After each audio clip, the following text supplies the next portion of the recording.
Hi, welcome back. I hope you all are doing great. And today is our lecture number 6.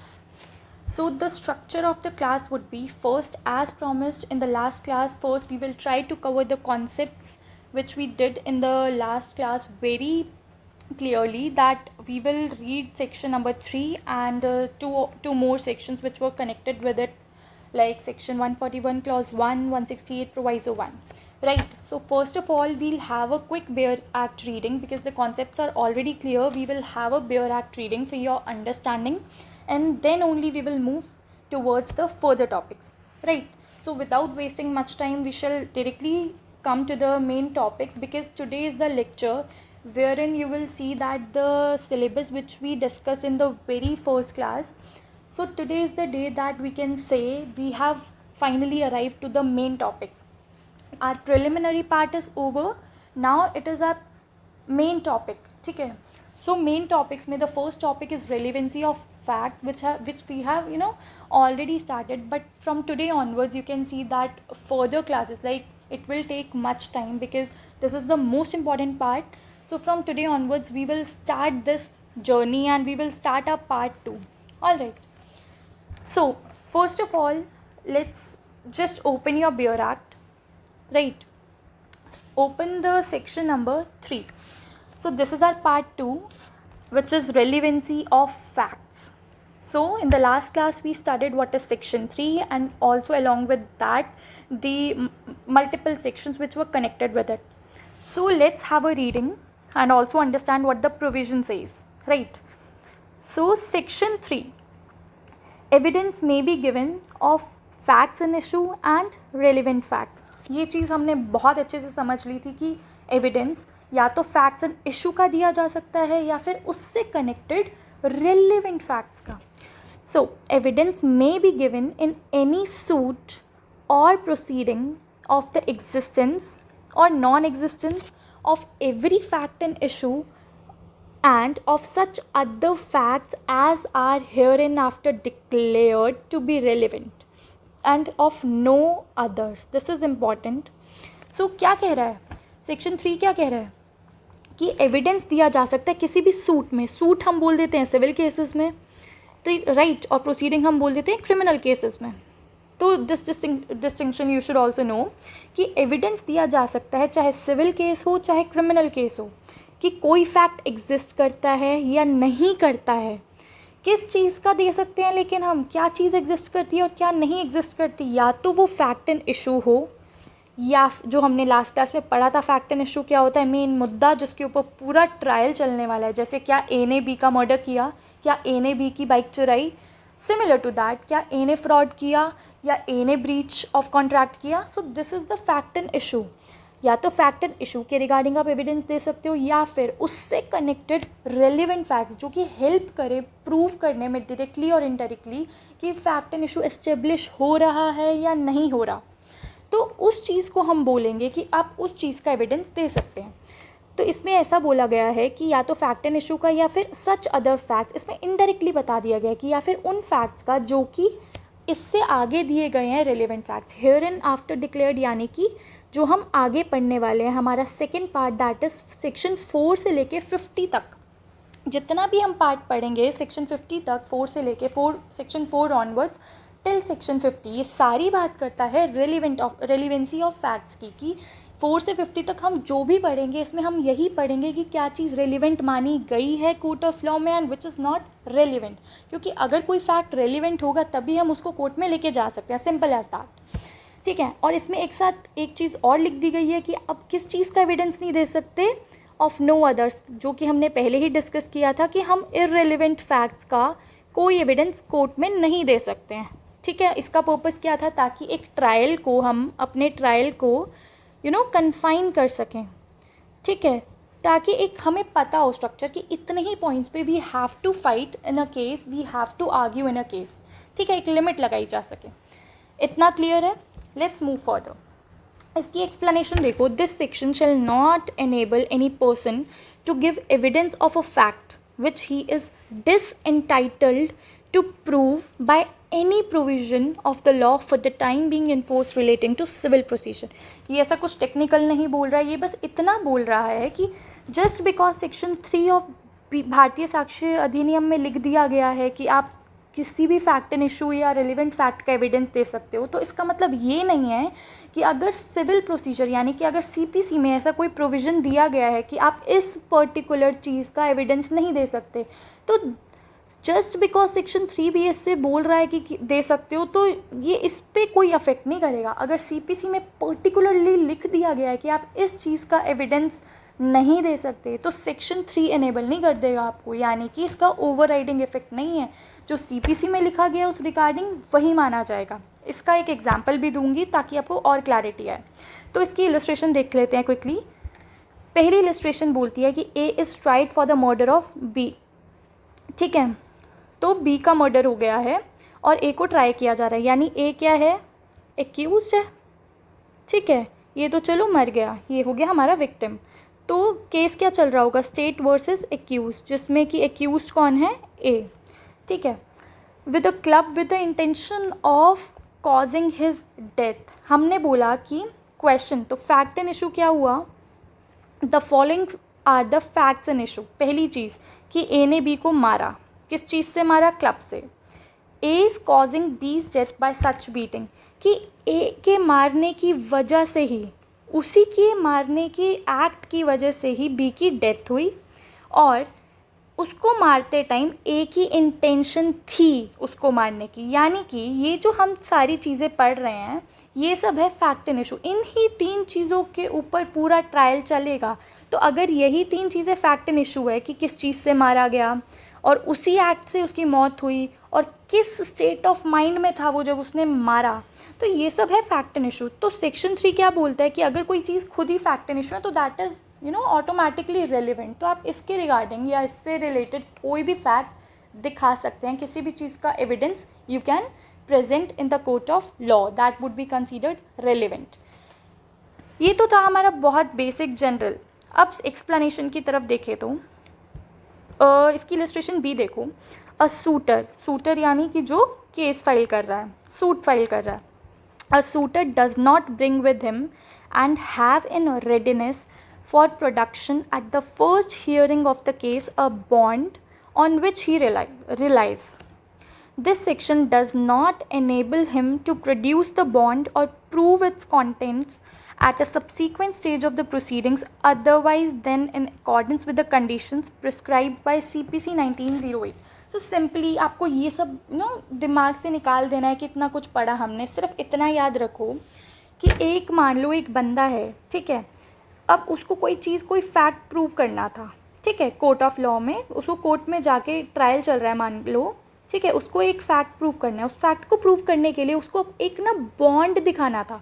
Bond, आप इतना कुछ अभी के लिए it's not important to understand कि what a bond is. बस इतना मान के चलो कि बॉन्ड में कुछ टर्म्स एंड कंडीशंस लिखी गई होती हैं जो कि उसको ये दिखाना था कि हाँ मेरे पास एक बॉन्ड है जिससे कि मैं ये चीज़ प्रूव कर पाऊँ। ठीक है, तो उसको एक रिटन डॉक्यूमेंट दिखाना था, ऐसा मान के चलो, ठीक है, या मान लो कॉन्ट्रैक्ट दिखाना था, कुछ भी मान लो अभी के लिए। तो अब क्या हुआ, अब उसके पास था वो बॉन्ड, ठीक है, उसके पास था, लेकिन वो प्रोड्यूस नहीं कर, मतलब वो लेके नहीं आया कोर्ट में, लेकिन उसके पास अवेलेबल है, राइट, उसके पास है, but he did not produce in the court of law. तो अब अगर मान लो सीपीसी में लिखा हुआ है कि अगर एक बंदा ये जो भी चीज़ ये नहीं लेके आया, मान लो बॉन्ड, जब उसको लाना चाहिए था, बट वो किसी सब्सीक्वेंट स्टेज में, मतलब आगे जाके अगर वो चीज़ वो वापस प्रोड्यूस करना चाहे, तब भी CPC will not allow him to do so. तो अगर ऐसा लिख दिया गया है सीपीसी में एक्सप्रेसली, तो सेक्शन 3 ओवरराइड नहीं करेगा। सेक्शन, जस्ट बिकॉज सेक्शन 3 में लिख दिया गया है कि एविडेंस दे सकते हो आप रेलिवेंट फैक्ट और फैक्ट एंड इशू का, डजंट मीन कि आप वो वाला प्रोविज़न जो सीपीसी में दिया गया है उसको नहीं मानोगे। नहीं, सेक्शन जो हमारा सीपीसी में प्रोविज़न है उसका हमेशा अपर हैंड रहेगा, वही माना जाएगा, ठीक है, क्योंकि एक्सप्रेसली मेंशन कर दिया गया है कि अगर ऐसा ऐसा करते हो, आप इस डेट पे नहीं लाए तो आगे आने वाली डेट पे भी आप वो चीज़ नहीं प्रोड्यूस कर सकते। तो section 3 will not affect that, that's it. इतना ही समझना है अभी आपको, अभी के लिए, तो इसमें कन्फ्यूज़ होने की कोई ज़रूरत नहीं है, ठीक है। अब हम चलते हैं सेक्शन 3 से रिलेटेड। अगर आपको याद हो तो हमने सेक्शन 3 को दो सेक्शंस के साथ पढ़ा था फॉर अ ब्रॉडर अंडरस्टैंडिंग। एक हमने पढ़ा था 141 क्लॉज 1 एंड 168 प्रोवाइजो 1। तो एक बार उन दोनों को भी देख लेते हैं, बहुत छोटे छोटे हैं। 141 पे चलते हैं।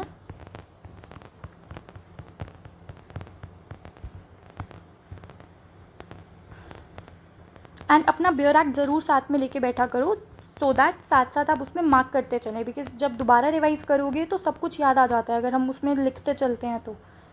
ठीक है, दिस इज़ आवर सेक्शन 141 और हमें इसका सिर्फ फर्स्ट वाला ही पढ़ना है।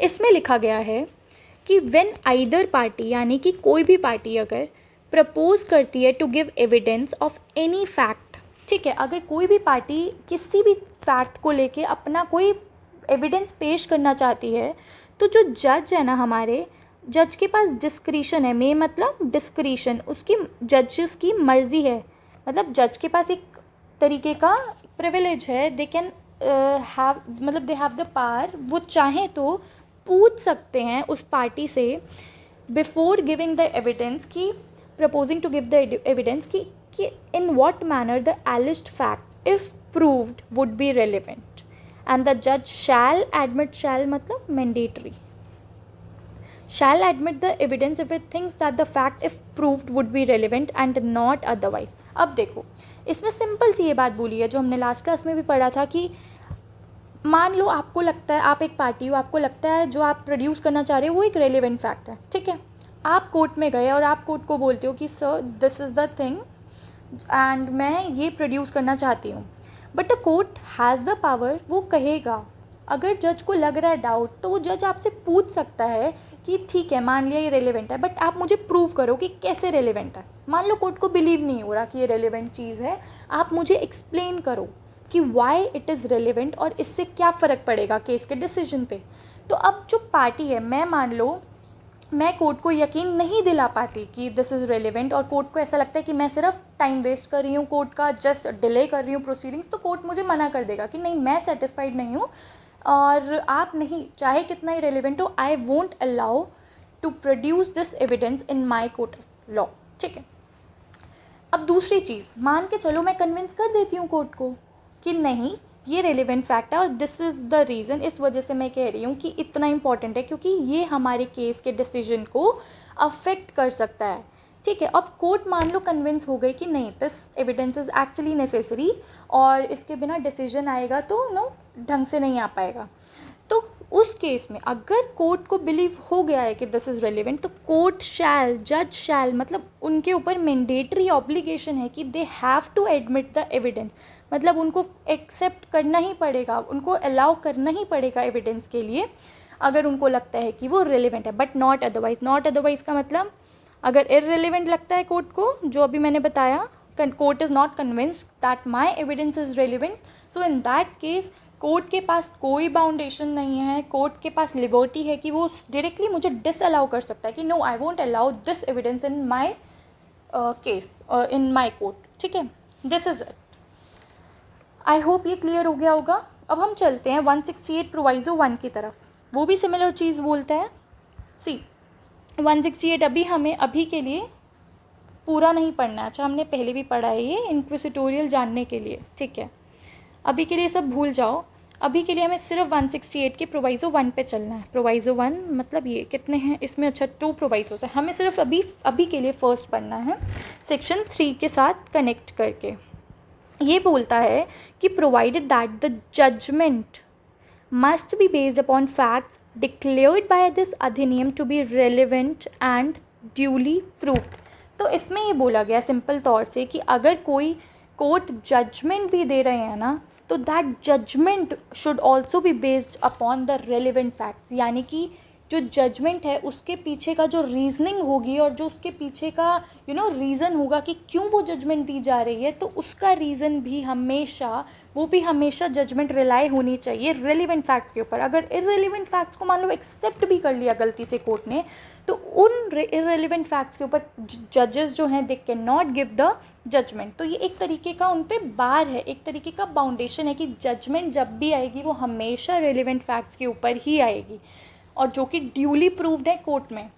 ठीक है, तो इससे हमें क्या पता चलता है कि जो हमारे रेलिवेंट फैक्ट्स होते हैं ना, दे कंट्रोल बोथ मतलब जो रेलिवेंट फैक्ट्स हैं वो दोनों चीज़ों को कंट्रोल करते हैं, एक तो एविडेंसेस को प्लस जजमेंट को।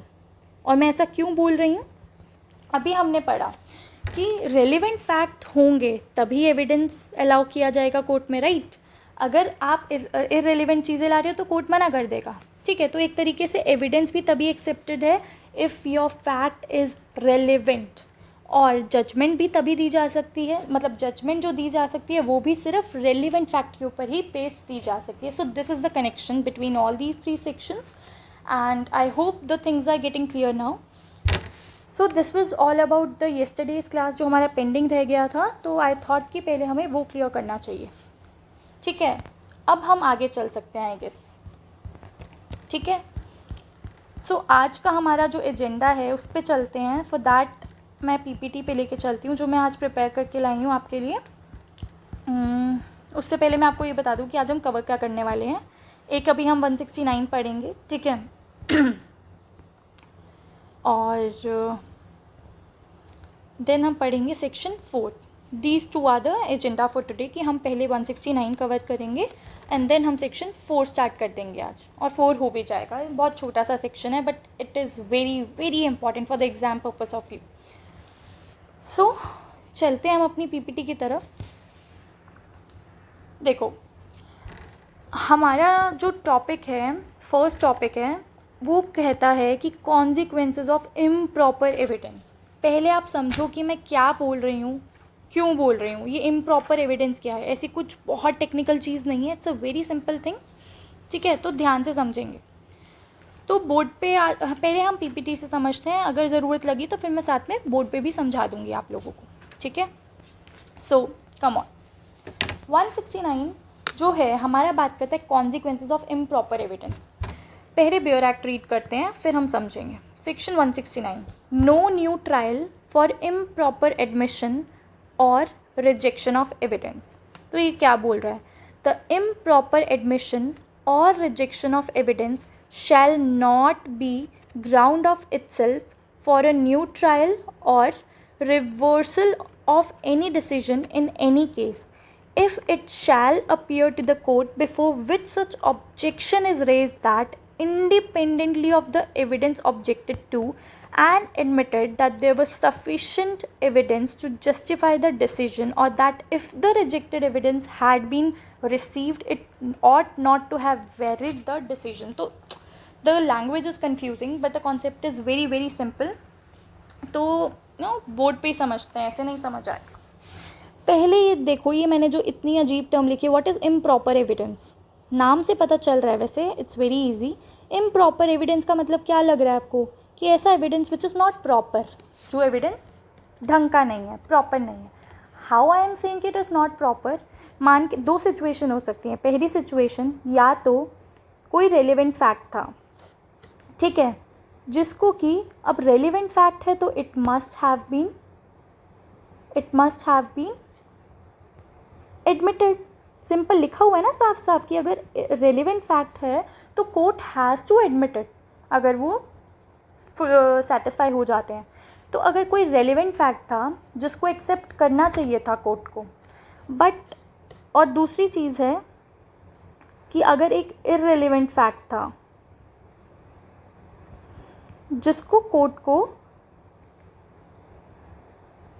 Shall not have admitted. तो मैं 2 सिनारियो समझाऊंगी आपको। हुआ क्या कि देखो, पहली सिचुएशन लो कि एक रेलिवेंट फैक्ट था, बहुत इंपॉर्टेंट फैक्ट था, रेलिवेंट फैक्ट था आपके केस से, कि मतलब अगर वो प्रूव हो जाता तो आपका डिसीजन बदल जाता। ऐसे मान के चलो कि बहुत एक रेलिवेंट फैक्ट था जो कि कोर्ट को एक्सेप्ट करना चाहिए था, एडमिट करना चाहिए था, बट कोर्ट ने रिफ्यूज़ कर दिया, मना कर दिया एक्सेप्ट करने से। पहली सिचुएशन। दूसरी चीज़ मैं बोल रही हूँ कि अगर एक इररेलेवेंट फैक्ट था which was not necessary but court ने उसको अलाउ कर दिया, तो गड़बड़ हो गई ना। इसीलिए मैं बोल रही हूँ कि ये एक इम्प्रॉपर एविडेंस है कि जो चीज़ नहीं करनी थी वो कर दी है और जो करनी चाहिए थी वो नहीं की है। रेलिवेंट फैक्ट को मना कर दिया गया, इररेलेवेंट फैक्ट को अलाउ कर दिया गया। तो इन दोनों में से अगर कोई सिचुएशन हुई है और लगा रही हूँ, ज़रूरी नहीं है दोनों चीज़ें एक साथ हुई हों, या तो ये सिचुएशन हो गई मान लो, या ये वाली सेकंड वाली हो गई। तो अब क्या होगा, ये चल रहा था अपन का हमारा ट्रायल, ठीक है। ट्रायल स्टेज पे इम्प्रॉपर एविडेंस आ गया। इम्प्रॉपर एविडेंस, इम्प्रॉपर में ना ये दोनों चीज़ें ही कवर हो जाएंगी, या तो रेफ्यूज़ कर दिया गया रेलिवेंट फैक्ट या अलाउ कर दिया गया रेलिवेंट फैक्ट। इनमें से मान लो कोई भी सिचुएशन होती है तो हम इम्प्रॉपर ही बोलते हैं। तो इम्प्रॉपर एविडेंस हो गया, या तो अलाउ या फिर रिजेक्ट। अब इसके अंदर भी we have to study the two categories. अब इम्प्रॉपर एविडेंस भी अगर हुआ है तो या एक सिचुएशन है, या तो वो इम्पॉर्टेंट था केस के लिए, इम्पॉर्टेंट एविडेंस था, और दूसरी चीज़ है या फिर वो एडिशनल एविडेंस था, मतलब नॉट इम्पॉर्टेंट। तो अगर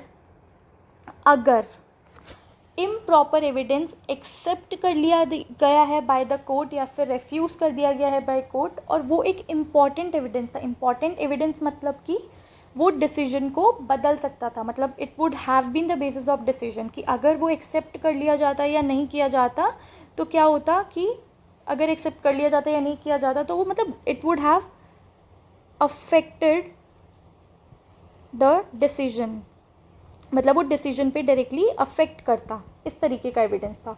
और एडिशनल यानी कि नॉट इम्पॉर्टेंट और नो इफेक्ट ऑन डिसीजन, यानी कि उसका होना ना होना एक ही बात, अगर एक्सेप्ट कर भी लिया जाता तो इतना कुछ खास फ़र्क नहीं पड़ता डिसीजन पे, ये चीज़ है, ठीक है। अब ये दो कैटेगरीज हैं। तो बात ये है कि अगर ये वाली चीज़ है कि अगर वो इम्पॉर्टेंट एविडेंस था और उसका इम्प्रॉपर तरीके से एविडेंस या तो एक्सेप्ट किया गया या रिफ्यूज़ किया गया, तो तब क्या होगा, तब क्या है ना, रिवर्स किया जा सकता है डिसीजन, रिवर्स किया जा सकता है, या फिर दोबारा ट्रायल करने के लिए भी बोला जा सकता है, क्योंकि इतना इंपॉर्टेंट एविडेंस है कि भाई वो डिसीजन तक चेंज कर सकता है। तो इट इज़ इम्पॉर्टेंट ना कि एक सही डिसीजन तक पहुंचने के लिए दोबारा ट्रायल कंडक्ट किया जाए, या फिर जो डिसीजन दिया है कोर्ट ने उसको रिवर्स करके दूसरा डिसीजन दिया जाए, क्योंकि एक इम्पॉर्टेंट फैक्ट रह गया था। अब मान के चलो अगर वो एडिशनल चीज़ थी, मतलब इतना कुछ खास फ़र्क नहीं पड़ता, तो फिर उस केस में ना हम टाइम वेस्ट नहीं करेंगे। It would have no effect on decision, it would not have any effect on decision, उसका कोई ख़ास फ़र्क नहीं पड़ेगा, तो हम उसको वैसे का वैसा ही चलने देंगे, ठीक है। ये बात है। आई होप आपको इम्प्रॉपर एविडेंस का मतलब समझ आया होगा। इसके लिए मैं एक एग्जांपल भी दे देती हूँ आपको। अब मान के चलो कि एक केस चल रहा है, ठीक है, मान के चलो कुछ भी A वर्सेस B चल रहा है, ठीक है। अब इसी में दोनों सिचुएशंस आपको समझ आ जाएंगी और फिर हम आगे चलते हैं। ये एक केस चल रहा है A और B का, किसी भी तरीके का केस है, मान लो A ने B का कुछ भी मर्डर ही ले लेते हैं हम, सबसे इजी लगता है समझने के लिए, कि A ने B का मर्डर कर दिया, ठीक है। अब क्योंकि A ने B का मर्डर किया है तो स्टेट वर्सेस A चलेगा हमारा केस, ठीक है। अब स्टेट वर्सेस A चल रहा है, ये है एक्यूज्ड और ये प्रोसिक्यूशन की तरफ से लड़ता है हमारा स्टेट, पता है आपको अच्छे से। तो अब ये केस चल रहा है। अब मान के चलो ये जो A है, पहली सिचुएशन, दो सिचुएशंस दूंगी इसमें, या तो ये हुआ या ये हुआ, और उससे कितना बड़ा फ़र्क पड़ेगा केस के ऊपर। अब मान के चलो पहली सिचुएशन लो कि अब एक केस चल रहा है, ट्रायल चल रहा है, मान लो प्रोसिक्यूशन ने अपनी तरफ से प्रूव कर दिया कि भाई A तो है गिल्टी, इसको सज़ा मिलनी चाहिए। अब बर्डन किस पे आ गया, एक्यूज़ की तरफ। अब एक्यूज़ अपने एविडेंसेस ला रहा है। अब मान लो एक्यूज़ बोलता है कि मेरा जो आधार कार्ड में लिखा हुआ है ना डेट DOB, वो गलत लिखा हुआ है, मेरी एज 50 साल की नहीं है, बल्कि मेरी एक्चुअल एज जो कि मेरे स्कूल 10th वाले सर्टिफिकेट में लिखी है ना, दैट इज़ मैं अभी ना 45 ईयर्स का ही हूँ, ठीक है। तो अब क्या है ना, कोर्ट क्या करेगी, कोर्ट ने मान लो अलाउ नहीं किया, ये वाला एविडेंस अलाउ नहीं किया। अब ये चला गया A अपील में, ठीक है, A चला गया अपील में। अपील में जाके बोलता है कि एक इतना इम्पॉर्टेंट एविडेंस कि मेरी एज ही गलत है, उस चीज़ का जब मैंने अब बोला कि मेरा एविडेंस एक्सेप्ट करना चाहिए तो कोर्ट ने मना कर दिया।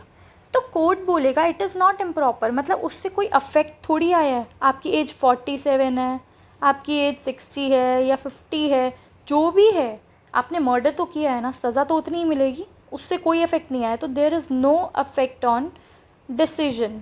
तो इसका क्या मतलब है, ये वाली हमारी कंडीशन फुलफ़िल नहीं हुई, इसका मतलब कि एक एडिशनल चीज़ थी, ये एक इम्पॉर्टेंट चीज़ नहीं थी कि हम पूरा का पूरा रिवर्स करें डिसीजन या फिर दोबारा ट्रायल कंडक्ट कराएं, राइट। अब सेम सिनारियो में तो इट इज़ नॉट इम्प्रॉपर, ठीक है, इट इज़ नॉट, और अगर इम्प्रॉपर, देखो इम्प्रॉपर मान भी लिया जाए तो it is not important evidence, ठीक है।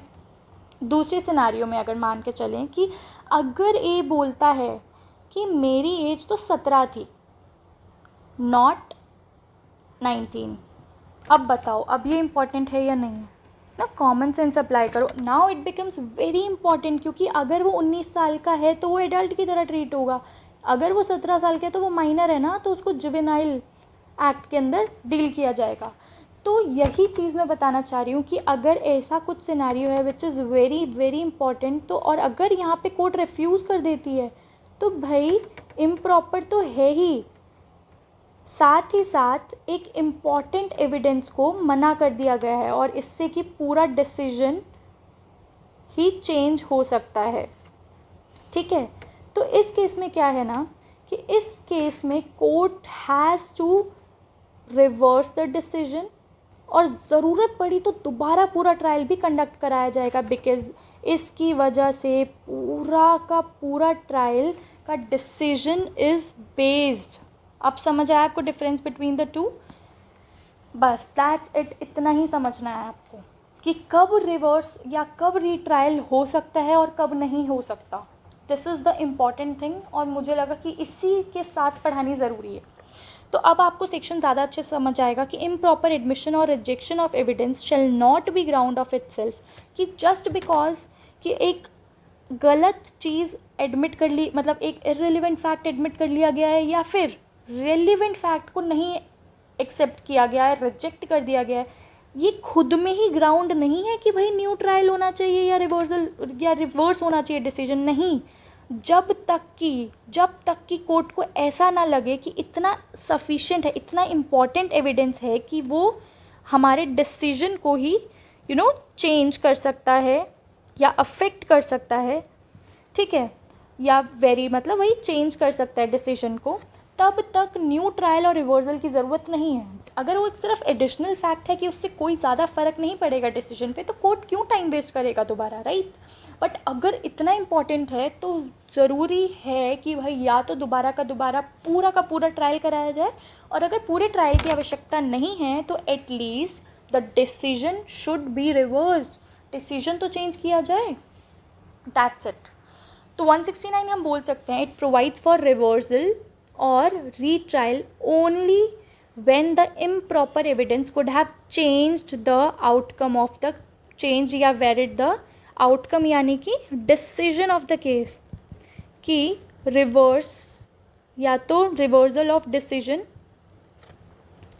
या तो केस को डिसीजन को रिवर्स किया जाए या फिर दोबारा रीट्रायल हुआ जाए, और ये दोनों सिचुएशन में से कब होंगी, जब डिसीजन वुड हैव वैरिड, यानी कि जब डिसीजन पे कुछ ज़्यादा फ़र्क आएगा, इम्पॉर्टेंट एविडेंस होगा, तभी नौबत आएगी कि दोबारा ट्रायल चलाना पड़े या फिर दोबारा या फिर के डिसीजन को रिवर्स करना पड़े, ठीक है, दैट इज़ इट। अब हम चल सकते हैं अपने मेन टॉपिक पे, जिसका हम बहुत टाइम से इंतज़ार कर रहे थे कि हम लोग कब अपने मेन टॉपिक को शुरू करने वाले हैं। So today is the day. Relevant facts जो हम पढ़ेंगे वो हम पढ़ेंगे पार्ट 2 में, आपको पहले भी बता चुकी हूँ बट अगेन रिवाइज होता रहता है। पार्ट 2 में पढ़ेंगे हम, वैसे तो 3 से 40 तक है, सॉरी 3 से 50 तक चलता है हमारा पूरा पार्ट 2, बट जैसा हमने पढ़ा सेक्शन 3 एक सिर्फ डिक्लेरेटरी प्रोविज़न है, वो ना कुछ नई बात नहीं बता रहा, वो सिर्फ डिक्लेयर कर रहा है कि हम किस चीज़ का एविडेंस दे सकते हैं और किस चीज़ का नहीं दे सकते। तो हमारा जो मेन शुरू होता है ना रेलिवेंसी ऑफ फैक्ट्स, वो होता है हमारा सेक्शन 4 से 50 तक, जो कि हम पढ़ने वाले हैं। आज हम सेक्शन 4 कवर करेंगे, ठीक है, और वो खुद में इतना इम्पॉर्टेंट है कि उसी में सारा हमारा टाइम चला जाएगा और ना जाना भी चाहिए। हम एग्जाम्पल्स, प्योर एक्ट सबके साथ पढ़ेंगे। सबसे पहले एक क्विक रिवीजन करते हैं। रेलिवेंट फैक्ट्स क्या होते हैं? सेक्शन 4 से 50 में they have provided for the relevant facts. A fact is said to be relevant to another fact if it is connected with the other as per section 4 to 50, hence the connection must fall under section 4 to 50। तो मैं क्या बोलना चाह रही हूँ कि एक fact दूसरे फैक्ट से, ये है सेकेंड फैक्ट, ठीक है, एक फैक्ट दूसरे फैक्ट से कब कनेक्टेड माना जाएगा? जब वो कनेक्शन है वो सेक्शन 4 से 50 जो हम पढ़ने वाले हैं उसके अंदर अगर फॉल करता है ना कनेक्शन, तब माना जाएगा कि दैट इज़ रेलिवेंट फैक्ट। क्योंकि हमने पढ़ा था कि जब भी हम बात करते हैं कि क्या एक फैक्ट दूसरे फैक्ट के साथ रेलिवेंट है या नहीं, तो उसके लिए कभी भी एक अकेला फैक्ट काफ़ी नहीं है, एटलीस्ट मिनिमम 2 फैक्ट्स तो चाहिए ही चाहिए ताकि हम कनेक्शन पता लगा सकें। तो मैं यही बात बोल रही हूँ कि जब हम कनेक्शन की बात करते हैं ना कि क्या एक फैक्ट दूसरे फैक्ट से कनेक्टेड है या नहीं, तो ये जो कनेक्शन है ना यही हम पढ़ने वाले हैं सेक्शन 4 से 50 तक।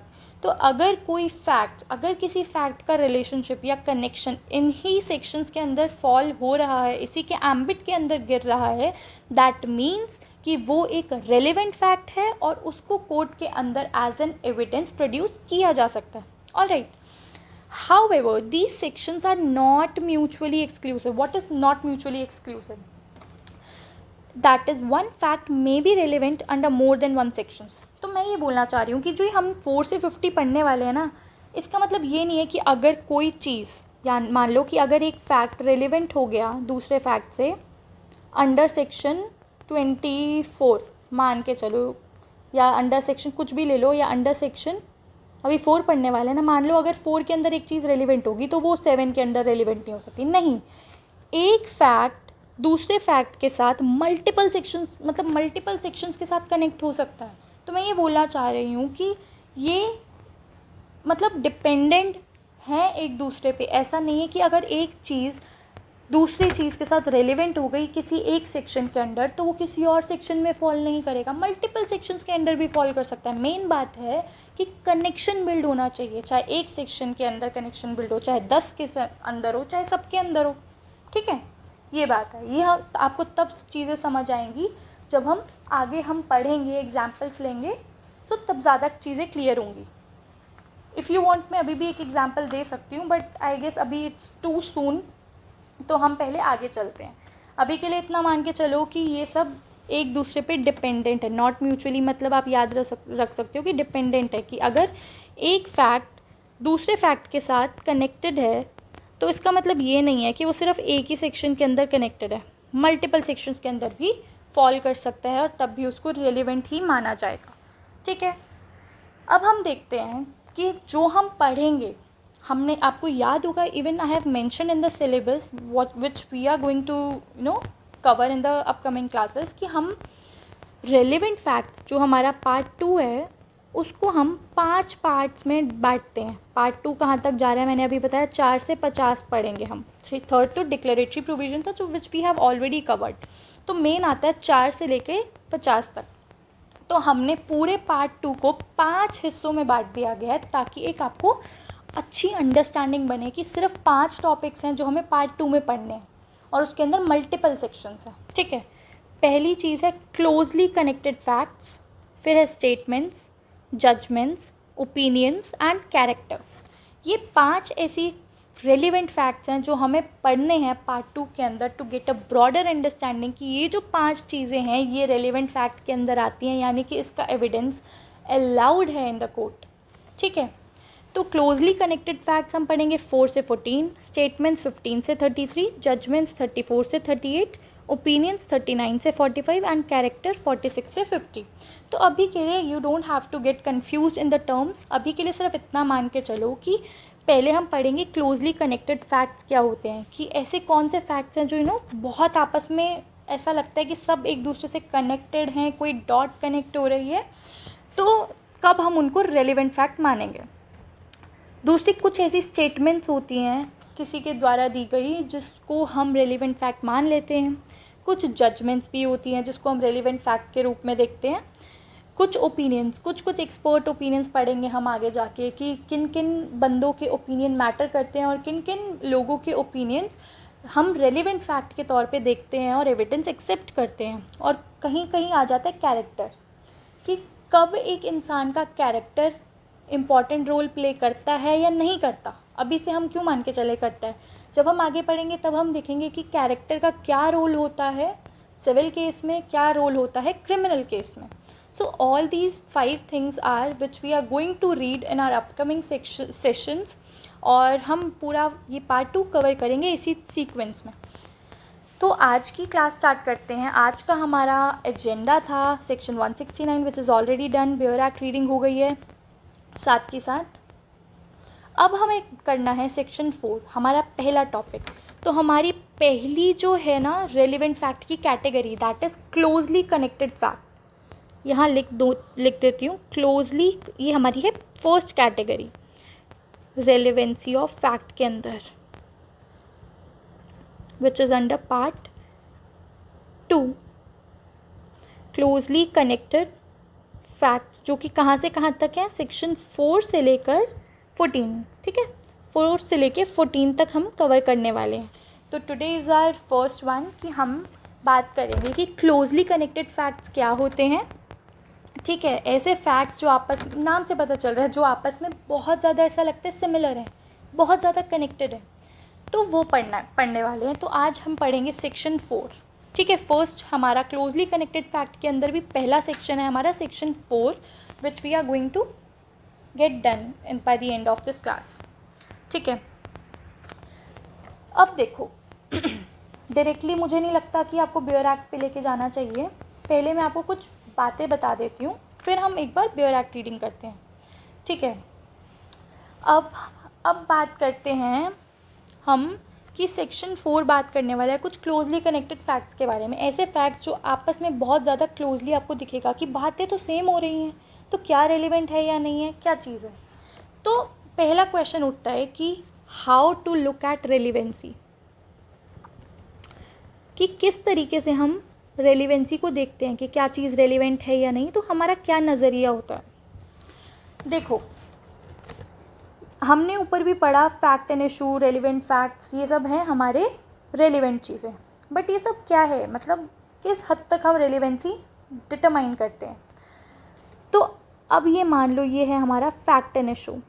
अब मुझे नहीं लगता आपको कोई कन्फ्यूजन होगी फैक्ट एंड इशू क्या होता है और रेलिवेंट फैक्ट क्या होता है, हमने बहुत अच्छे से किया था। अगर अभी भी कन्फ्यूजन है तो एक बार लास्ट क्लास में जाके ज़रूर समझ लो, last to last I guess, कि जिसमें हमने इन दोनों का डिफरेंस भी अच्छे से किया था विद एग्जाम्पल इलस्ट्रेशंस, क्योंकि वो जानना बहुत ज़रूरी है, तभी आपको आगे वाले पूरे 50 तक सेक्शन तभी समझ आने वाले, ठीक है। फैक्ट एंड इशू है, ठीक है, कुछ भी मान लो, कुछ भी है फैक्ट एंड इशू, कि ए ने रॉबरी कर दी या ए ने ना चोरी कर ली, ये है हमारा फैक्ट एंड इशू, कि क्या ए ने बी के घर में चोरी की, ये है हमारा फैक्ट एंड इशू। फिर आते हैं कुछ रेलिवेंट फैक्ट्स। अब इस इशू से कनेक्टेड जो भी रेलिवेंट बातें हैं, कि किसी ने देखा ना, किसी ने सुना, या किसी कैमरे में रिकॉर्ड हो गया, या XYZ नो एट्सेट्रा एट्सेट्रा, कुछ भी ऐसा होता है, ये सब है रेलिवेंट फैक्ट्स कि इससे कनेक्टेड है। तो हम ये बोल रहे हैं कि जो चीज़ें फैक्ट एंड इशू से कनेक्टेड होती हैं वो तो रेलिवेंट है ही, फैक्ट एंड इशू खुद में भी रेलिवेंट है। पहली बात, जो चीज़ें रेलिवेंट फैक्ट से कनेक्टेड हैं, जो चीज़ें फैक्ट एंड इशू से कनेक्टेड हैं वो ऑटोमेटिकली ही रेलिवेंट हो जाएंगी। अब एक चीज़ और ऐड ऑन कर दी गई है हमारे सेक्शन 4 में कि रेलिवेंट फैक्ट से भी अगर कुछ कनेक्टेड है ना फैक्ट्स, तो वो भी रेलिवेंट हो जाएंगे, ठीक है, वो भी अपने आप रेलिवेंट हो जाएंगे। अब मान लो ये है हमारा fact and issue. Fact and issue खुद में रेलिवेंट होता है कि नहीं होता है। अब इससे कनेक्टेड कोई रेलिवेंट फैक्ट्स हैं, वो भी कनेक्टेड हैं, हमने इतना पढ़ा है ऑलरेडी सेक्शन 3 में। अब ये बोल रहा है कि अगर रेलिवेंट फैक्ट से भी कनेक्टेड और कोई फैक्ट्स है ना, फैक्ट 1, फैक्ट 2, फैक्ट 3, तो ये सब भी सो ऑन, ठीक है, सो ऑन, ये सब भी ऑटोमेटिकली रेलिवेंट हो जाएगा। तो इस तरीके से हम पढ़ते हैं कि ये सब भी ऑटोमेटिकली रेलिवेंट हो जाएगा। ठीक है, अब आगे चलो। मैं इन शॉर्ट ऐसा बोल सकती हूँ कि जो फैक्ट एंड इशू हैं और रेलिवेंट फैक्ट है, इनसे कनेक्टेड अगर कोई और भी रेलिवेंट फैक्ट है, यानी कि या तो फैक्ट एंड इशू है या फिर रेलिवेंट फैक्ट है और इनसे कनेक्टेड भी XYZ कितने भी मल्टीपल फैक्ट्स हैं, तो ये अगर कनेक्टेड हैं एक दूसरे से तो वो भी ऑटोमेटिकली रेलिवेंट कहला दिया जाएगा। मतलब हमने एक ना स्कोप बड़ा कर दिया है, हमने बहुत ब्रॉड कर दिया है अपना व्यू कि हम सिर्फ fact and issue or relevant fact तक सीमित नहीं हैं। मान लो रेलिवेंट फैक्ट से कनेक्टेड भी हमें बहुत चीज़ें मिल गई हैं कि मान लो CCTV का पता चला, रेलिवेंट फैक्ट है। अब CCTV के पीछे का लॉजिक, मान लो किसी ने कुछ गलत रिकॉर्ड कर लिया, या फिर आजकल डिजिटल मीडिया है तो कुछ भी पॉसिबल है, तो गलत इंसान की फ़ोटो लगा दी गई, तो ये सब भी तो क्या बोलते हैं, ये सब भी तो क्या है, इंपॉर्टेंट चीज़ें हैं ना, रेलिवेंट चीज़ें हैं ना। ऑल्दो ये डायरेक्टली लिंक नहीं है हमारे फैक्ट एंड इशू से, ना ही relevant facts fact and issue से डायरेक्टली लिंक नहीं है, लेकिन रेलिवेंट फैक्ट से तो कुछ ना कुछ कनेक्शन रखती है ना। कि अगर हम बोलना चाह रहे हैं कि CCTV में ये चीज़ रिकॉर्ड हुई है, तो दूसरी पार्टी बता सकती है ना कि भाई ये गलत रिकॉर्ड हुई है, इसका सोर्स गलत है, ये इलीगली ऑब्टेन्ड है, या नो कुछ गलत तरीके से इसमें चेंजेस किए गए हैं तो वो चीज़ भी ऑटोमेटिकली रेलिवेंट हो जाए, इसलिए हमने एक ब्रॉड कर दिया गया कॉन्सेप्ट। ठीक है, आगे देखो। अब हम, मुझे लगता है कि सेक्शन 4 पे चल सकते हैं। पहले एक बार चलते हैं वरना वापस इस पे आ जाएंगे। Section 4, any fact which is not an issue will become a relevant fact if it is connected with fact and issue or relevant fact so as to form the part of same transaction। ये line तो, ये phrase तो आपको मतलब याद रखना ही है section 4 में कि part of the same transaction, और आगे पढ़ेंगे इसको रेस्ट भी बोला जाता है इंग्लिश लॉ में, जिसका मतलब होता है सिंगल ट्रांजैक्शन में हुई गई सारी चीज़ें ऑटोमेटिकली रेलिवेंट हो जाती है। ठीक है, अभी एग्जाम्पल के थ्रू पढ़ेंगे। So facts which are part of the same transaction are also relevant. It is immaterial कि सारे जो facts हुए हैं वो सेम टाइम पे हुए हैं या नहीं हुए, it is irrelevant। तो ये सब मैं क्या बोल रही हूँ आपको धीरे धीरे समझ आएगा। कि पहली बात तो ऐसे facts जो इशू में नहीं है, इसका क्या मतलब है, मैं क्या बोलना चाह रही हूँ। सेक्शन 4 हम पढ़ रहे हैं, ठीक है, इसमें स्टार्टिंग में हम पढ़ेंगे ना जब सेक्शन, तब भी आपको पता चल जाएगा कि इसमें पहला फ्रेज लिखो, फैक्ट्स विच दो नॉट एन इशू। ऐसे फैक्ट्स जो इशू में नहीं है, इशू में नहीं है, नहीं मतलब जो फैक्ट एंड इशू की बात करते हैं हम, कि ऐसे फैक्ट्स जो हमारा मुद्दा ही नहीं है, जो फैक्ट एंड इशू नहीं है, बट फिर भी वो रेलिवेंट हो जाते हैं। कब होते हैं ये बाद में पढ़ेंगे, पहले पहली लाइन पढ़ो, पहली लाइन समझो। इसका क्या मतलब है कि ऐसे फैक्ट्स जो खुद में ही फैक्ट एंड इशू हैं वो रेलिवेंट नहीं है। अब अगर मैं क्वेश्चन पूछूं, मतलब ये सेक्शन 4 की बात कर रहे हैं कि ए मर्डर्ड बी, ये क्या है हमारा फैक्ट एंड इशू है, राइट, इतना तो आपको पता चल गया है। तो अब मैं पूछ रही हूँ आपसे क्वेश्चन कि is it a relevant fact, yes या नो। पहला क्वेश्चन, ए ने बी का मर्डर करा, ये है हमारा फैक्ट एंड इशू, तो क्या ये रेलिवेंट फैक्ट है या नहीं? Absolutely it is a relevant fact, क्योंकि हमने सेक्शन 3 में पढ़ा है ना कि फैक्ट एंड इशू खुद में ही रेलिवेंट है और उससे कनेक्टेड रेलिवेंट फैक्ट्स भी ऑटोमेटिकली रेलिवेंट हैं, तो ये तो रेलिवेंट फैक्ट है, there is no second opinion on this. But अब मैं क्वेश्चन की अगर फॉर्म चेंज कर दूँ कि A murdered B, fact and issue है, ठीक है, तो is it a relevant fact under section 4? अब बताओ, it is not relevant. Not relevant why?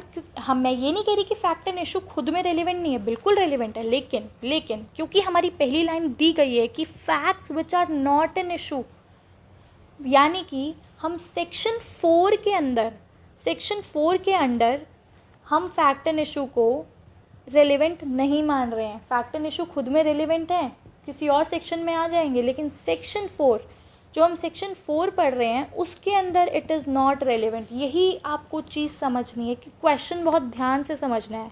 मैं ये नहीं कह रही कि फैक्ट एंड इशू खुद में it's irrelevant, no, it is absolutely relevant, but हम सेक्शन 4 में क्योंकि इतना स्पेसिफिक होके बात करें, हमारी पहली लाइन ही जब पढ़ेंगे ये लिखी है facts which are not an issue, तब हम उस चीज़ में जा रहे हैं कि अगर फैक्ट खुद में इशू में नहीं है, यानी कि हम फैक्ट एंड इशू की ना सेक्शन 4 के अंदर बात नहीं कर रहे, तो हम उसको रेलिवेंट भी नहीं मानेंगे सेक्शन 4 के अंदर। हम फैक्ट एंड इशू की बात ही नहीं कर रहे हैं, बात इतनी सी है, सेक्शन 4 में हम इसकी बात नहीं कर रहे हैं, हम क्लोजली कनेक्टेड फैक्ट्स की बात कर रहे हैं, यानी कि हम डायरेक्टली फैक्ट एंड इशू की बात ही नहीं कर रहे हैं, उससे कनेक्टेड जो रेलिवेंट फैक्ट्स हैं, रेलिवेंट फैक्ट से कनेक्टेड और कोई रेलिवेंट फैक्ट्स हैं, हम उसकी बात कर रहे हैं। तो हमने जो ये चेन समझी थी ना कि ये फैक्ट एंड इशू है, उससे कनेक्टेड कुछ रेलिवेंट फैक्ट्स हैं और उससे कनेक्टेड मल्टीपल फैक्ट्स हैं, तो ये सब रेलिवेंट है, बट हम सेक्शन 4 में ना ये बात ही नहीं कर रहे हैं, हम बात सिर्फ इतने पार्ट की कर रहे हैं। ये है ना क्लोजली कनेक्टेड फैक्ट्स।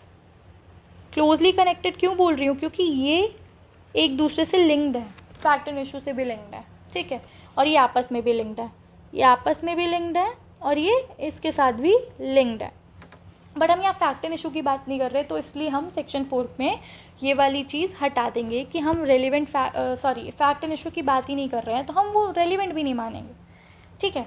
अब पढ़ो, any fact which is not an issue will become a relevant fact if it is connected with fact and issue or relevant fact so as to form the part of the same transaction. मैं ये बोल रही हूँ कि अगर fact and issue नहीं है, वो हम फैक्ट एंड इशू की बात ही नहीं कर रहे, बट इससे कनेक्टेड अगर कोई फैक्ट है या फिर रेलिवेंट फैक्ट से कनेक्टेड कोई फैक्ट है, तब वो कैसे रेलिवेंट होगा अंडर सेक्शन 4, ये बात करनी है अब हमें, ठीक है। अब समझो, देखो मैं आपको बोर्ड पे ही लेके चलती हूँ, वहाँ पे हम एक बार ध्यान से समझते हैं। Section 4 provides that any fact which is not an issue will become a relevant fact, अगर वो फैक्ट एन इशू से या रेलिवेंट फैक्ट से कनेक्टेड है, so as to form the part of the same transaction. मान के चलो A versus B चल रहा है, ऐसे समझो, ठीक है, कि ये रहा ए ने सी को गोली मार दी, मर्डर कर दिया या चोरी कर ली, चोरी करके भाग गया, जो भी है, मारने के बाद ए रैन अवे, भाग गया,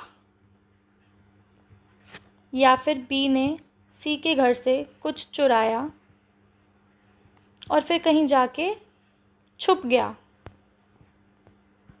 ठीक है, इनमें से कुछ भी होता है, तो क्या ये फैक्ट एंड इशू से लिंक्ड है? यहाँ पे फैक्ट एंड इशू क्या बनेगा कि क्या ए ने सी का मर्डर किया, यहाँ पे बनेगा कि क्या बी ने सी के घर से चोरी की, ये बनेंगे हमारे फैक्ट एंड इशू। तो हम फैक्ट एंड इशू की तो बात ही नहीं कर रहे हैं, राइट, अंडर सेक्शन 4, इतना क्लियर है आपको। अब हमें बात करनी है कि ए ने सी को मार के भाग गया, तो क्या सिर्फ भाग जाना, अगर हम पहली चीज़ से लिंक ना करें कि उसने मारा, क्या ए सिर्फ भाग गया, तो क्या भागना खुद में ही एक क्राइम है? नो। क्या छुपना अपने में क्राइम है? नहीं। बट अगर हम इसको लिंक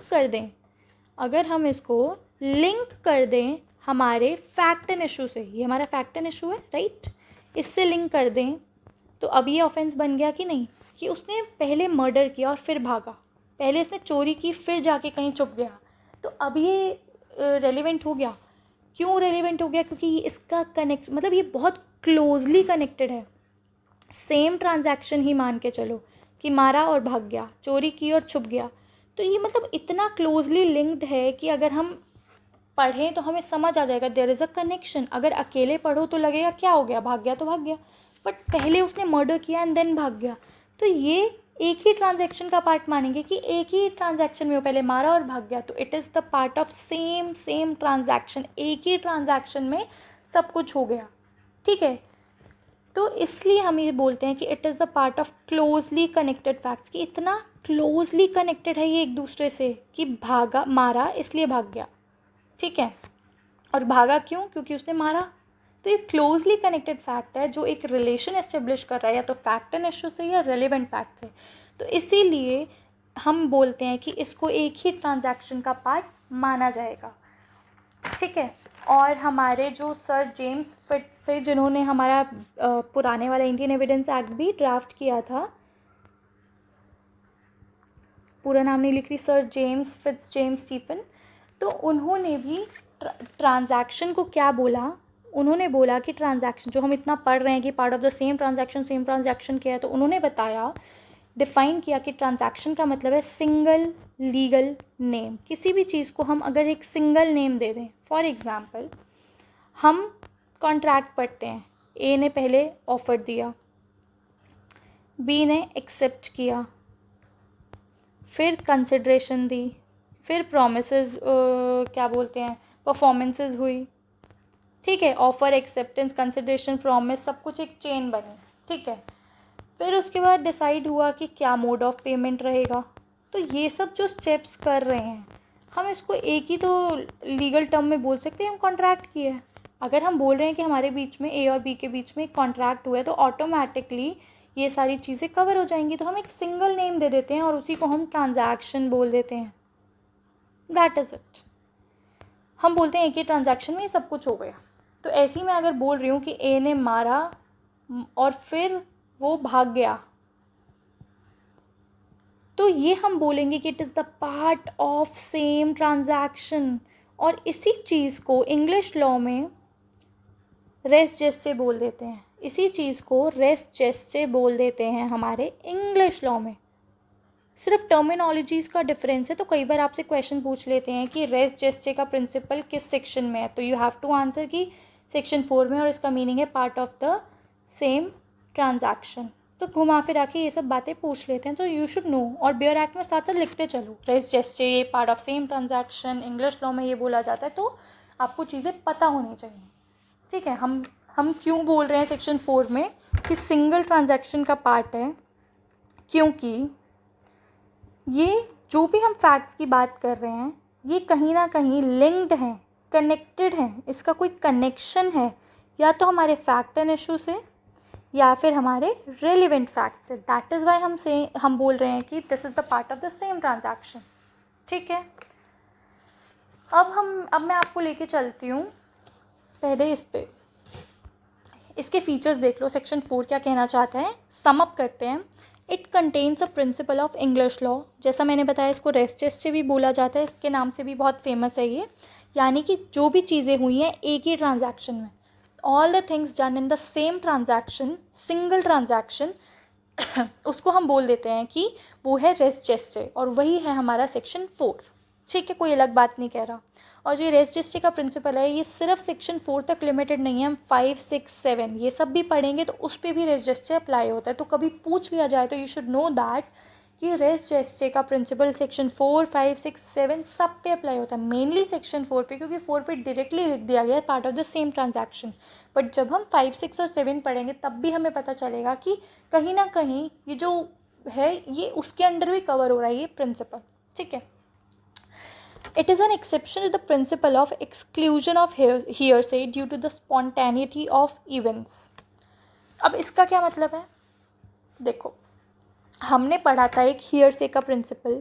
hearsay मतलब जो सुनी सुनाई बातें, सुनी सुनाई बातें, यानी कि which we have just heard from anywhere, सुनी सुनाई बातें, मतलब उसकी कोई इतनी रेलिवेंस नहीं है, बस तुमने कहीं से सुन लिया, उसने कहीं से सुन लिया, एंड कोर्ट में आके बोल दिया।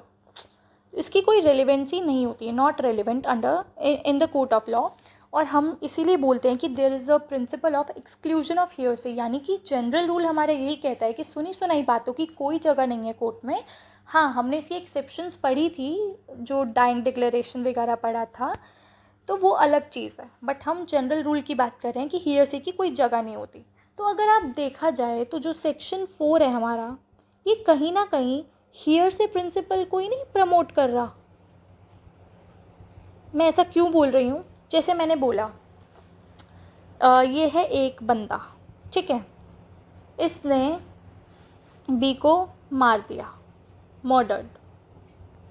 ठीक है, अब इसने जब मारा इसको उसी टाइम पे बहुत सब चीज़ें हुई, सी ने भी सुन लिया, सी ने डी को बताया, डी ने ई को बताया, ऐसे ऐसे करके ना उसी टाइम पे बहुत सारी चीज़ें हो गई।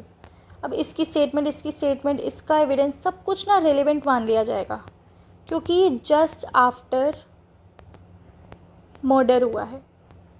मतलब जब मर्डर हुआ तो क्राइम सीन पे ये सब मौजूद थे, मान लो क्राउड के फॉर्म में ये लोग वहाँ खड़े हुए थे, इसने देखा इनको मारते हुए, इन्होंने देखा या सुना, तो सी ने डी को बताया, डी ने ई को, ई ने, तो ये सब बातें भी हम लोग सेक्शन 4 के एम्बिट में रेलेवेंट मान लेते हैं कि इसका कहीं ना कहीं क्लोजली कनेक्शन है हमारे रेलेवेंट फैक्ट से या फैक्ट एंड इशू से, तो हम मान लेते हैं कि it is the part of same transaction.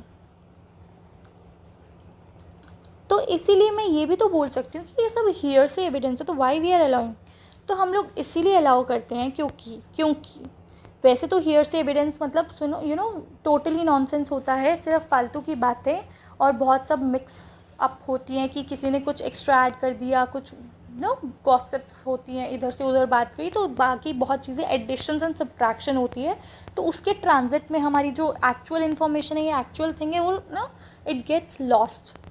But section 4 में हम जो बात कर रहे हैं सेम ट्रांजैक्शन की, ये हम बात करें एकदम स्पॉन्टेनियस इवेंट्स के, यानी कि कोई इंसिडेंट हुआ, ये हमारा कोई इंसिडेंट हुआ, तो कोई भी चीज़ इसके जस्ट बिफोर हुई है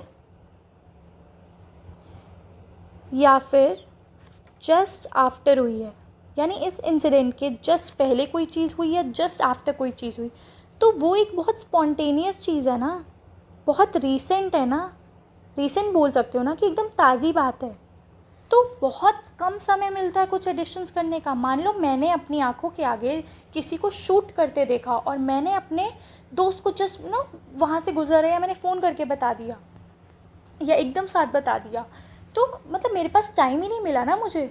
मान लो मैं शॉक में थी, मैं डरी हुई थी, मैंने डरे हुए किसी को बता दिया, या पास में कोई बंदा गुजर रहा था उसको रोक के बता दिया कि सुनो सुनो ये हुआ, चाहे उसने खुद नहीं देखा, बट वो उसकी स्टेटमेंट भी रेलिवेंट होगी क्योंकि वो इतना स्पॉन्टेनियस था कि जस्ट इंसिडेंट के बाद एकदम मैंने उसको कुछ बताया, तो I got no time to add something और सब्ट्रैक्ट समथिंग। तो हम ऐसा मान के चलते हैं कि सेक्शन 4 जो है वो हियर से का एक एक्सेप्शन भी कह सकते हो, क्योंकि वैसे तो ये सब हियर से बातें हैं, सुनी सुनाई बातें हैं, बट क्योंकि इतना रीसेंट है, इतना स्पॉन्टेनियस है कि हम ऐसा एज्यूम करके चलते हैं कि हमें ज़्यादा टाइम नहीं मिला, बहुत स्पॉन्टेनियसली बहुत क्विकली थिंग्स हैव डन, तो उस चीज़ में हमें समय नहीं मिला कि हम लोग इसमें कुछ छेड़छाड़ कर पाए, तो मिक्स करने का टाइम नहीं मिला, तो हम इसलिए बोलते हैं कि ये एक एक्सेप्शन है हमारे हियर से प्रिंसिपल की। I hope it's clear.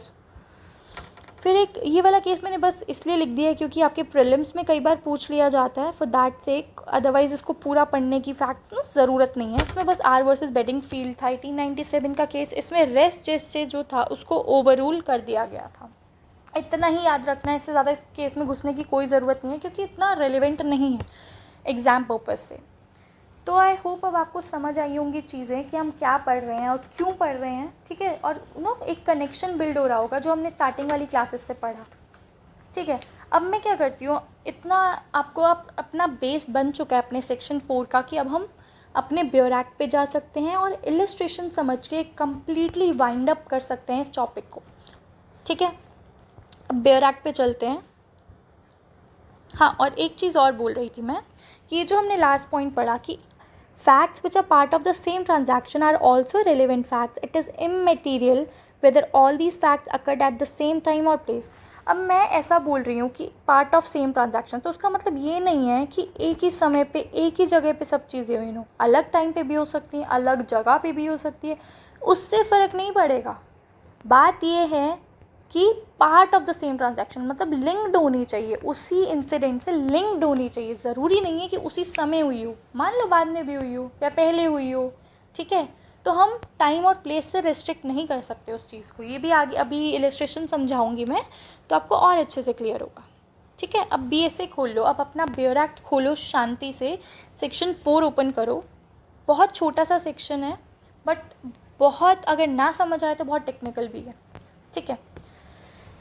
अब देखो, इससे इलस्ट्रेशंस भी बहुत पूछ ली जाती हैं, तो it's very important for you.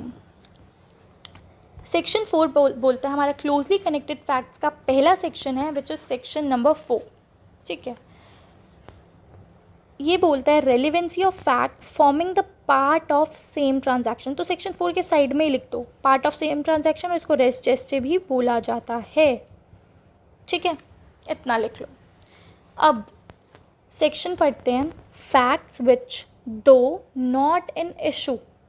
Facts which दो नॉट इन इशू, ये चीज़ हमने अच्छे से पढ़ी थी। नॉट इन इशू यानी कि हम फैक्ट एंड इशू की बात नहीं कर रहे हैं सेक्शन 4 में। ऐसे फैक्ट्स जो खुद में इशू में नहीं है, खुद मुद्दे की बात नहीं है, फैक्ट एंड इशू नहीं है, बट ऐसे फैक्ट जो बहुत कनेक्टेड हैं या तो किसी फैक्ट एंड इशू से या फिर किसी रेलिवेंट फैक्ट से, कि वो ऐसा प्रतीत हो रहा है कि वो एक ही ट्रांजैक्शन का पार्ट है, उसको हम रेलिवेंट बोलेंगे। Whether they occurred at the same time और प्लेस और at different times and places. तो मैं क्या कहना चाह रही हूँ कि ऐसे फैक्ट्स जो खुद में फैक्ट एंड इशू नहीं है, वो खुद में ये नहीं बताएंगे आपको कि इसने मर्डर किया या नहीं किया। जो हमारा मेन मुद्दा है ना कि ए ने बी का मर्डर किया या नहीं किया, तो ये जो फैक्ट्स हैं ये आपको डायरेक्टली नहीं बताएंगे कि इसने मर्डर किया या नहीं, येस और नो में आंसर नहीं देंगे, बट ये इतने कनेक्टेड हैं या तो फैक्ट एंड इशू से या फिर उससे कनेक्टेड किसी और फैक्ट से कि ऐसा लगता है कि ये बिल्कुल सेम ट्रांजैक्शन का पार्ट है, एंड हमें वो एक्सेप्ट करने चाहिए, वो फैक्ट भी सुनने चाहिए, ताकि कंप्लीट पिक्चर हमें पता लग सके, ताकि एक अच्छा कॉम्प्रिहेंसिव डिसीजन आ सके। तो वो चीज़ भी रेलेवेंट हो जाएगी under the ambit of the part of the same transaction. एक ही ट्रांजैक्शन का पार्ट मानते हुए हम लोग उस चीज़ को भी रेलेवेंट कंसीडर कर लेंगे। ठीक है, अब ज़रूरी नहीं है कि ये सब चीज़ सेम प्लेस सेम टाइम पे हुई हो, ये चीज़ अलग अलग टाइम्स और अलग अलग जगह पे भी हो सकती है, और फिर भी हम बोल सकते हैं it is a part of same transaction. इसका भी एग्जाम्पल अभी समझ आएगा। तो हम इलस्ट्रेशन समझते हैं। पहली बहुत सिंपल है कि A is accused of the murder of B by beating him. A को एक्यूज़ किया गया कि उसने बी का मर्डर किया है, तो स्टेट वर्सेस ए चल रहा है हमारा। ठीक है, अब whatever was said done by A or B or by the bystanders at the beatings or so shortly before or after it so as to form the part of the same transaction is a relevant fact. तो मैं क्या बोल रही हूँ इसमें कि देखो, दो पार्टीज़ हैं, एक है ए, एक है बी, एक है विक्टिम और एक है हमारा एक्यूज। अब मान के चलो इन पार्टीज़ ने अब ए के ऊपर एलिगेशन है कि उसने बी का मर्डर किया। ठीक है, अब इस इंसिडेंट से पहले, तो शॉर्टली बिफोर और आफ्टर, ठीक है, या तो इंसिडेंट से जस्ट पहले या फिर जस्ट आफ्टर, अगर ए या बी ने, ठीक है, और द बाई स्टैंडर्ड्स कौन होते हैं कि चलते फिरते लोगों ने, ठीक है, भीड़ थी ए और बी के बीच में हाथापाई हुई, जो ना लोग इकट्ठे नहीं हो जाते जो आसपास के, उनको हम बाई स्टैंडर्ड्स बोल देते हैं। तो या तो ए ने कुछ कहा या बी ने कुछ कहा या आसपास लोगों ने जो खड़े हैं ना, आसपास लोगों ने कुछ कहा या सुना, सेड, या फिर कुछ किया, या तो मान लो कुछ बोला कि भाई पता है तुझे मार दिया, रुक जा ऐसे करके कुछ बोला, या फिर कुछ कर दिया। डन मतलब या तो रोकने की कोशिश की या किसी ने और हेल्प की मारने की। तो ऐसा कुछ अगर कोई करता है, या तो पार्टीज़ या बाईस्टैंडर, एक एग्जांपल दे रही हूँ कि आसपास के लोगों ने अगर कुछ कहा सुना, या फिर पार्टीज़ ने खुद ने, या तो इंसिडेंट के जस्ट पहले या इंसिडेंट के जस्ट बाद अगर कुछ बोला, कुछ कहा, ठीक है, या फिर कुछ चीज़ें की, कुछ कंडक्ट किया, ये सब भी एक ट्रांजैक्शन का ही पार्ट माना जाएगा। हम ये नहीं बोलेंगे कि ये हियर से है, हम बोलेंगे कि ये एक ही ट्रांजैक्शन में हुआ है, या तो इंसिडेंट के जस्ट पहले हुआ है, इंसिडेंट के जस्ट बाद हुआ, तो हम उसको मानेंगे कि it is the part of same transaction only. अगर मर्डर किया गया है और उससे पहले जस्ट कुछ चीज़ हुई है या उसके बाद जस्ट कुछ चीज़ हुई है, तो हम बोलेंगे कि it's the part of same transaction और उसको भी रेलिवेंट मान लिया जाएगा। इसका एग्जाम्पल हम ले चुके हैं, बट फिर भी एक बार पढ़ना ज़रूरी था। ठीक है, अगला देखो, इससे आपको बहुत चीज़ें समझ आएंगी। A is accused of waging war against the government of India.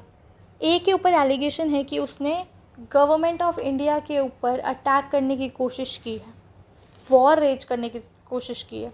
By taking part in an armed insurrection in which property is destroyed, कि उसने क्या किया है, आर्म्स वगैरह इकट्ठे करके वेपन्स वगैरह का यूज़ करके कुछ प्रॉपर्टी डिस्ट्रॉय की है, गवर्नमेंट प्रॉपर्टी को हार्म पहुंचाया है, ट्रूप्स अटैक किए, आर्मी वालों को, ट्रूप्स को, मतलब एक इंडिया के खिलाफ कुछ किया है, लोगों को मारा है, ट्रूप सोल्जर्स को मारा है, आर्म्ड फोर्सेस को कुछ किया है, हमारी जो गवर्नमेंट प्रॉपर्टी है उसको डिस्ट्रक्ट किया है, जेल्स को तोड़ा है, पब्लिक प्रॉपर्टी को एक तरीके से अगर हार्म पहुंचाया है, तो ये सब जो फैक्ट्स हुए हैं ये सब भी तो part of the same transaction है ना।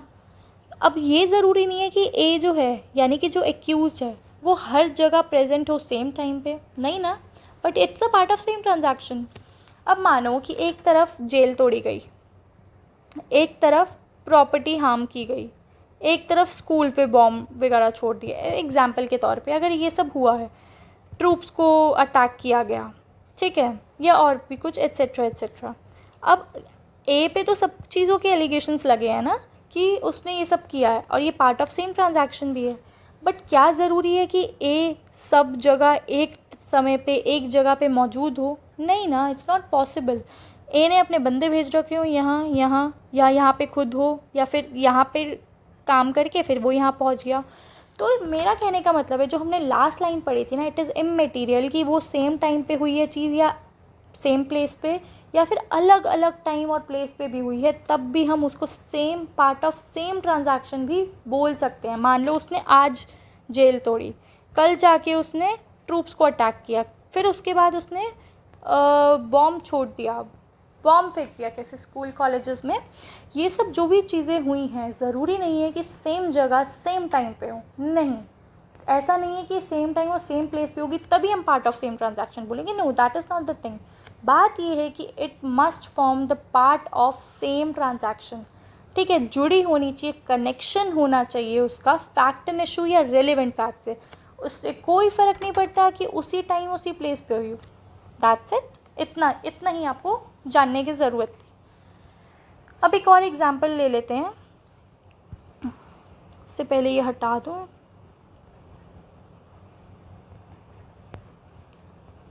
देखो इलस्ट्रेशन सी पे आओ। A sues B for a libel, ये क्या होता है? डेफेमेशन का फॉर्म है, एक रिटन डेफेमेशन का फॉर्म है, दो तरीके होते हैं, स्लैंडर और लिबल इंग्लिश लॉ में। स्लैंडर होता है स्पोकन, किसी के बोले गए शब्द से अगर आपकी रेपुटेशन को हार्म हुआ है, डिफेम हुए हो, और लिबल इज ना इन रिटन फॉर्म, अगर रिटन फॉर्म में somebody has said something to you और जिसकी वजह से आपकी रेपुटेशन को हार्म हुआ है, मान लो न्यूज़पेपर में कुछ लिख दिया गया, करके पब्लिश करा दिया, किसी लेटर पे लिख दिया गया, वो होता है लिबल की फॉर्म। अब ए ने बी को स्यू किया कि लिबल के लिए, कि एक लेटर में उसने कुछ ऐसी बातें लिख दी गई बी के खिलाफ, मतलब ए के खिलाफ बी ने कुछ ऐसी बातें लिख दी गई लेटर में जिससे ए को लगता है कि उसकी बदनामी हुई है, ठीक है। तो letters between the parties relating to the subject out of which the libel arose and forming part of the correspondence in which it is contained are relevant facts though they do not contain the libel itself। मतलब ये बहुत simple चीज़ है, बस language confuse कर रही होगी, इसमें समझाती हूँ मैं आपको ये क्या कहना क्या चाह रहा है। ये बोल रहा है कि अब ए और बी, अब आप लेटर्स की बात समझे ना समझे पता नहीं, बट चलो क्योंकि एग्जाम्पल दिया गया है, ये देखो इन दोनों के बीच में ना लेटर्स एक्सचेंज होते हैं, इसने इसको भेजा फिर इसने इसको भेजा, पहले के टाइम की बात कर रहे हैं, ठीक है।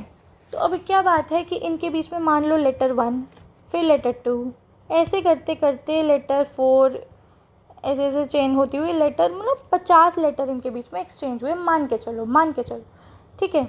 अब इन सब में मान ये दोनों दोस्त हैं, अच्छे दोस्त हैं, दे आर फ्रेंड्स। अब क्या हुआ, यहाँ पे इनकी हंसी मजाक हुई ना, जोक्स क्रैक किए इन लोगों ने, अच्छी अच्छी बातें की, फिर कुछ और बात हुई, यहाँ पे ये जो हमारा लेटर नंबर मान लो 30 था, इसमें कोई ऐसी स्टेटमेंट लिख दी गई जिससे ए को लगता है कि डेफामेशन हुआ है, उसकी बदनामी हुई है, तो ए जाके स्यू कर देता है बी को कि भाई इसने मेरी क्या बोलते हैं, हानि पहुंचाने की कोशिश की है, मेरी रेपुटेशन को डेफेमेशन किया है, तो तो इसके अगेंस्ट एक्शन लेना चाहिए।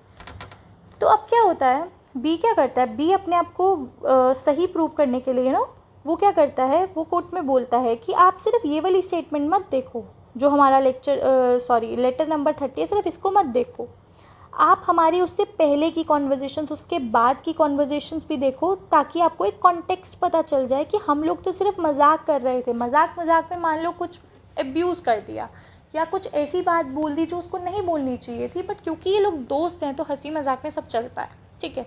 तो वो just to prove the concept, मतलब उस कोर्ट को ये कॉन्टेक्स्ट बताने के लिए कि मैंने ये वाली स्टेटमेंट क्यों यूज़ की, तो वो क्या बोलेगा ना कि उससे जस्ट इस लेटर जिसमें उसको लग रहा है लिबल किया है, डेफेमेशन किया है, इस मान लो इस स्टेटमेंट से उसको लगा कि डेफेमेशन किया है, तो उससे पहले की स्टेटमेंट्स आप देखोगे तो सब मजाक चल रहा है, उसने भी मुझे बहुत कुछ बोला और उसके बाद भी, इस सब बात के बाद भी हम मजाक कर रहे थे, हम लोग मिले, ये हुआ वो हुआ।